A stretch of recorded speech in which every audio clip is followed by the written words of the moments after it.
งานวิจัยใหม่กินเผ็ดเฮ็ดให้เตี้ยแพทย์ชี้แจงในบางกรณีเท่านั้นมีงานวิจัยระบุว่า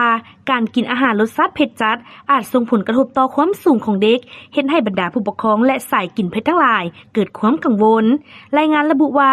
งานวิจัยที่เผยแพร่ในวารสารระดับโลกยังพบความเสื่อมโยงระหว่างการบริโภคอาหารเผ็ดจัดอย่างต่อเนื่องกับกลุ่มเด็กที่มีภาวะเตี้ยโดยบ่รู้สาเหตุซึ่งอาจเกี่ยวข้องกับการอักเสบในลำไส้และรบกวนการเฮ็ดเวียกของโกรทฮอร์โมนเฮ็ดให้การเจริญเติบโตของกระดูกลดลงแนวใดก็ตามแพทย์ผู้เชี่ยวชาญได้เน้นย้ำว่าผลการศึกษานี้บ่ได้หมายความว่าเด็กทั่วไปที่กินเผ็ดจะเตี้ยลงเพราะการทดลองเน้นใส่เฉพาะกลุ่มที่มีปัญหาการเจริญเติบโตอยู่แล้วและต้องเป็นการกินเผ็ดในปริมาณหลายและต่อเนื่องเป็นเวลาดนเท่านั้น